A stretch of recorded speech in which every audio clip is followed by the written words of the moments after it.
Thank you, Madam Speaker. I rise to ask question number 48 of 2017, put under my name. The question is directed to the Minister for Agriculture, Rural and Maritime Development and National Disaster Management. Majority of our population consume rice at least once daily. What initiatives have been put in to strengthen rice growing to decrease our rice imports? Thank you. And I give the floor to the Honourable Minister for Agriculture, Rural and Maritime Development, National Disaster Management.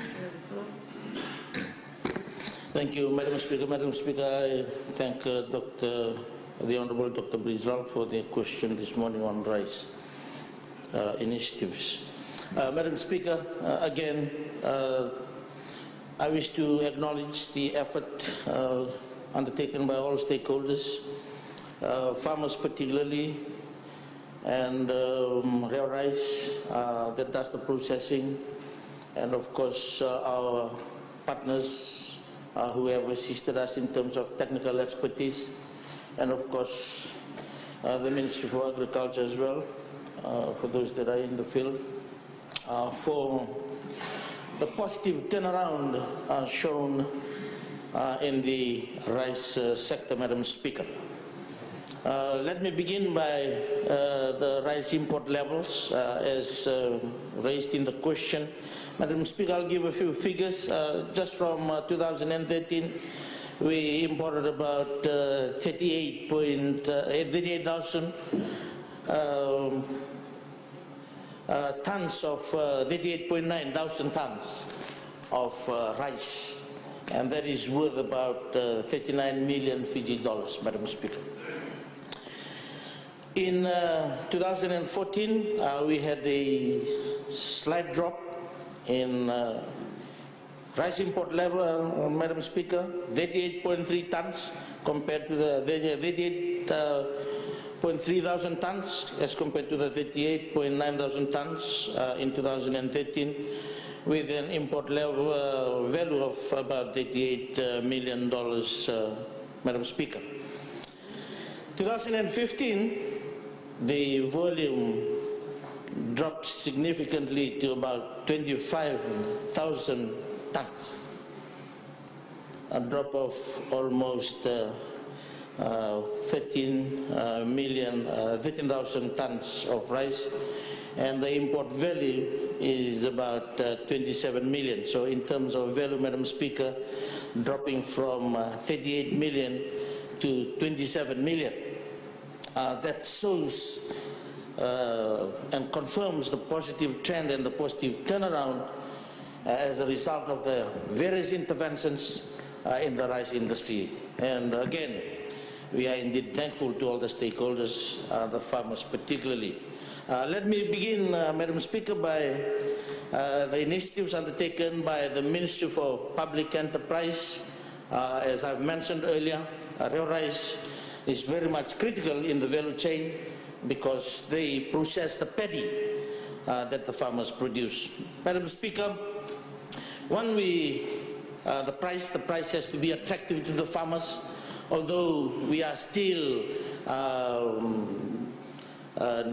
discussing this with the farmers because they want the grading system to be taken around. But we have raw rice have what we call the premium price for paddy, and the premium price, Madam Speaker, ranges from $650 to $750 per ton. And we are thankful. I was in Riketi recently on the 2nd of February and again last week.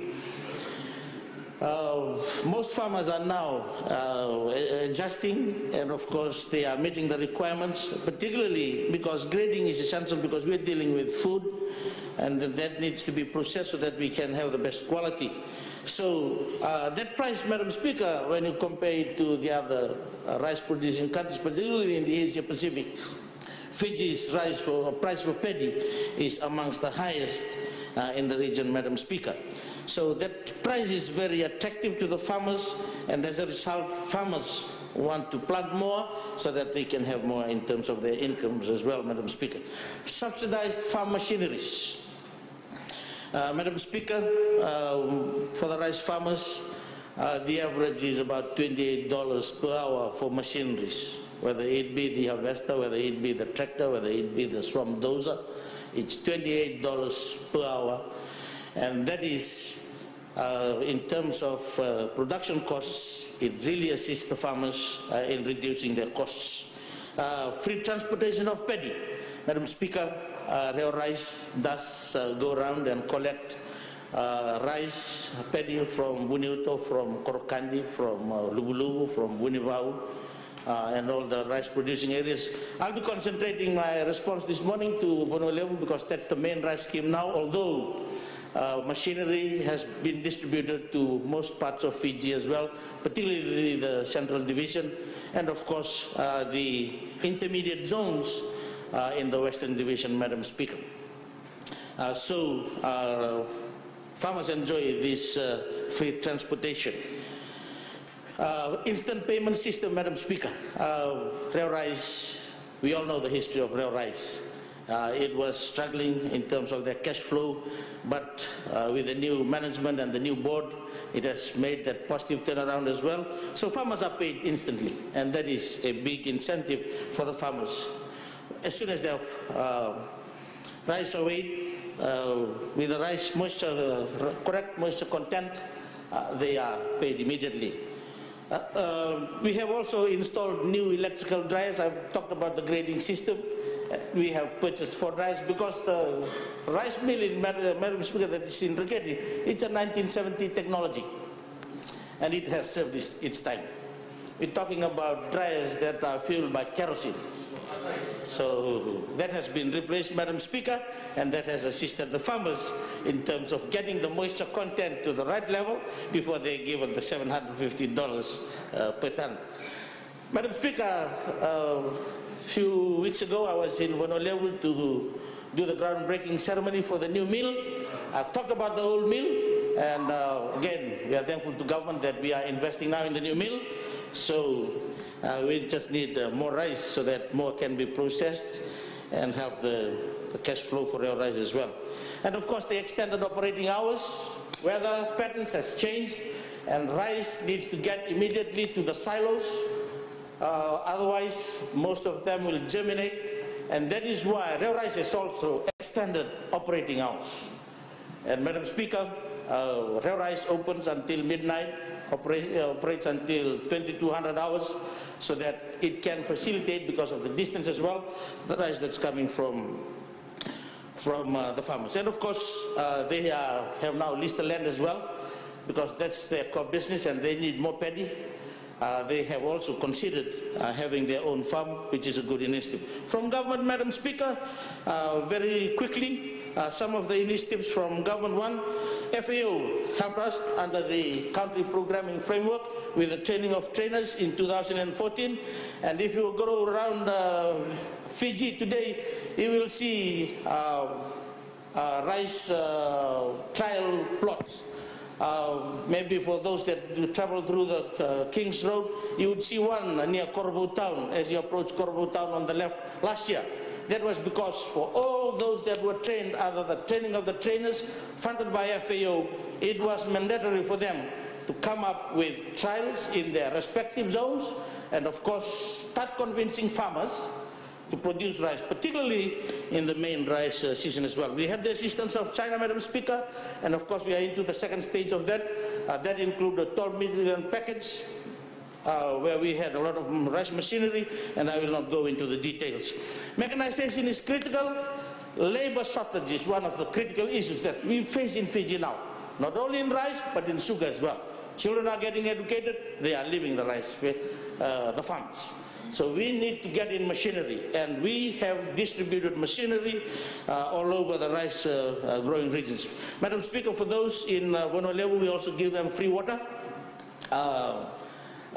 from the dam irrigation. They used to pay water, but to entice farmers to continue to plant more rice, we have given them free water apart from the subsidized fertilizer, which we also give them, and of course the subsidized machinery as well. We've also changed the farm manager. A lot of complaints from Wonolewu. We've changed the farm manager, and the farm manager now is doing a brilliant job.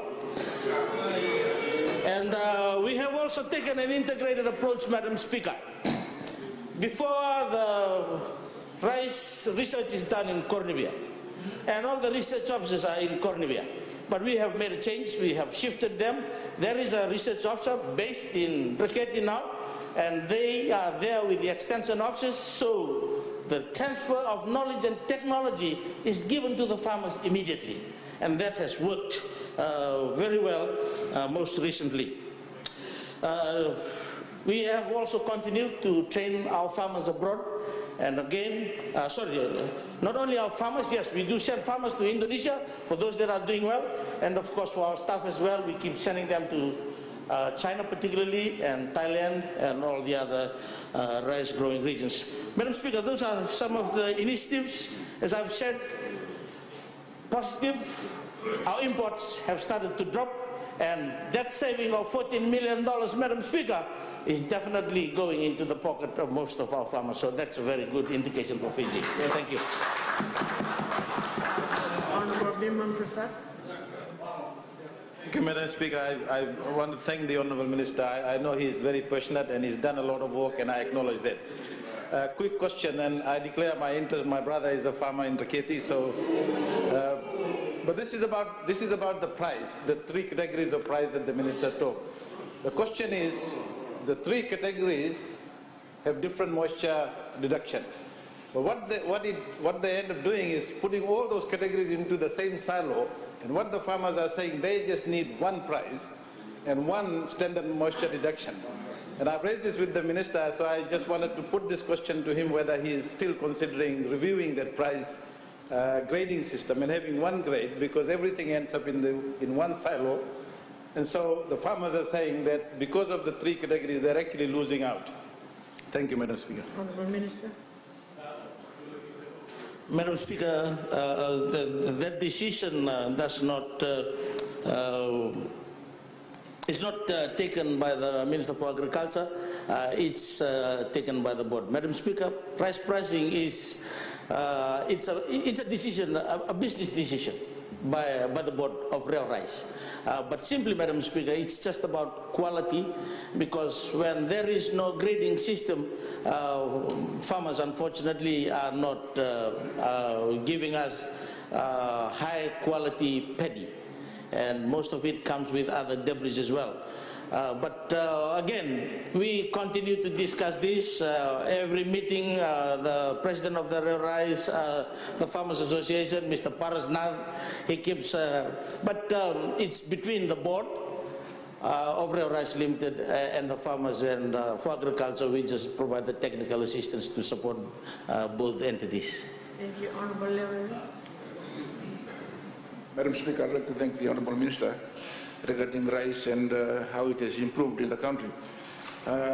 From his response, Madam Speaker, I heard that he said about workers.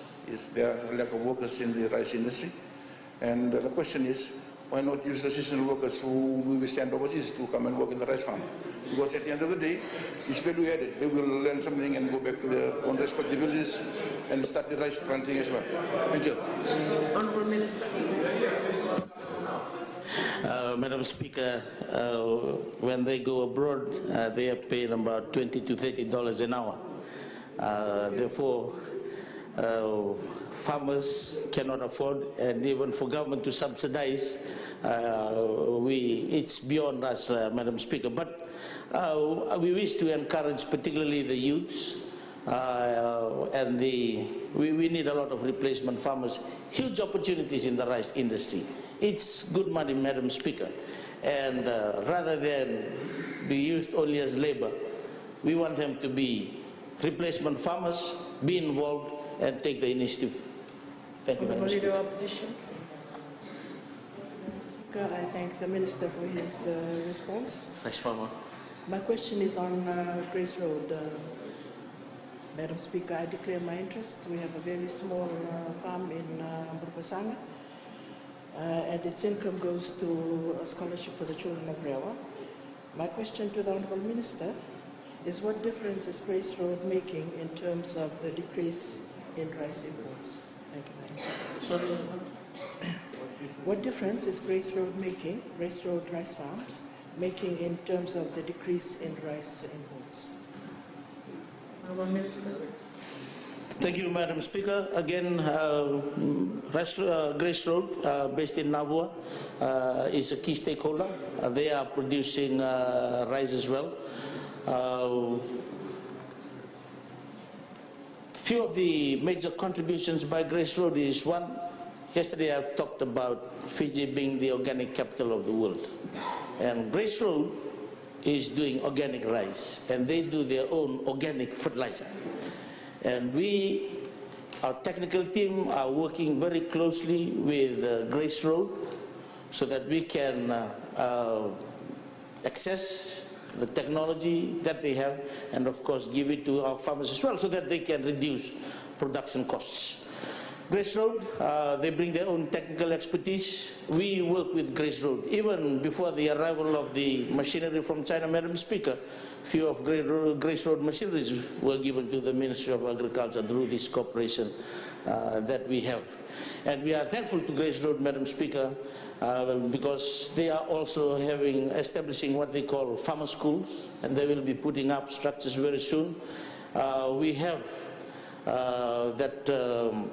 undertaking to work very closely with them because they are a key stakeholder, and we acknowledge that, and also the rice projects that they undertake, not only in Vitilevu, but also in Vanuatu. And we encourage most of our people, particularly in the rural community, whether it be through the Ministry of Agriculture or whether it be Grace Road. And of course, FNU is partnering with Grace Road as well in most of the rice producing areas. And of course, the province of Serua, because that is where they are located. They are working very closely with them. But let me assure this Honourable House that they play an important role. But Grace Road just came in 1 or 2 years ago. So they work very closely with us. And of course, given the figures that we have, but you'll be amazed to see what's happening in Vanuatu, particularly in the rice growing areas, starting from Lubu in Bua, and Tausa, and Korokandi, and Wunibutu, and of course in Munindebo, and of course the rice field as well, Gelawanga, Welebu, and even as far as Wenikoro, Madam Speaker. So majority of this rice is not from Grace Road, it's coming from Vanuatu. Thank you, Madam Speaker. Honourable William Nawoka for his last question. Thank you, Honourable Speaker. The Honourable Minister speaks about mechanization, but I believe in the Ministry of Agriculture there are only 37 tractors in the whole of Fiji, only one in the Singatoka Valley. True. So can we see some reality on the ground in terms of mechanization and ensure that it is sufficient to grow rice or whatever crops that our farmers wish to grow? Thank you. Thank you. Honourable Minister. Madam Speaker, government does allocate $2 million under the Farm Mechanization Initiative. And we continue to distribute machinery. I was in Vanuatu last week. I took 3 tractors, 2 to government, 1 from Bua province, additional, and an additional 1 for Maduata province, and 1 for a community in Sarawanga village. Those that have paid the contributions. For the Kondrawe, definitely we are looking at all the programs. But the Kondrawe will be my priority, be assured, Honourable Member. But Madam Speaker, we continue to provide machinery for the farmers in Fiji. Let me assure this Honourable House that we have the machinery now, but we are working now on the operators to fill all the, because we have, say for like as an example, they have 6 tractors, they only have 2 operators. So now we are converting most of our drivers to become machinery operators. But definitely you'll have your machines.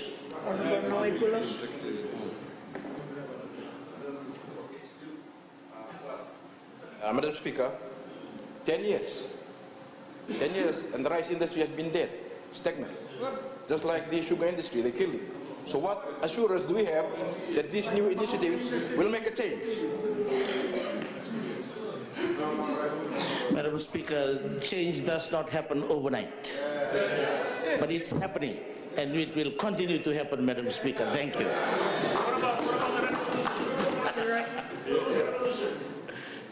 Thank you, Madam Speaker. 16% of land in Fiji is flat land, arable land, and it's been taken over by developments, housing development. So it's decreasing, which means that rice plantation will be decreasing. My question is, what is the progress towards developing rice or cultivating rice on the other 84%, on the slopes, on the hills, so that we can increase the production of rice? Thank you, Madam Speaker. Honourable Minister. Thank you, Madam Speaker. The answer to that is we have different rice varieties. We have dryland rice and we have wetland rice. So it's not a question of what will happen to the other rice. But it's good that this is all coming from the opposition. Please, let's go and advocate. Because there are a lot of idle land. Machinery is there, technical expertise is there, funds are there as well. But people are just not taking ownership of the programs, and they are not willing to come forward and be involved. Again, Madam Speaker, I've talked about the research. We are doing a lot of research work now, and of course assisted by the Korean experts that are with Grace Road. We have the experts from China. We are into the second phase of that program now, Madam Speaker, and our people continue to go abroad.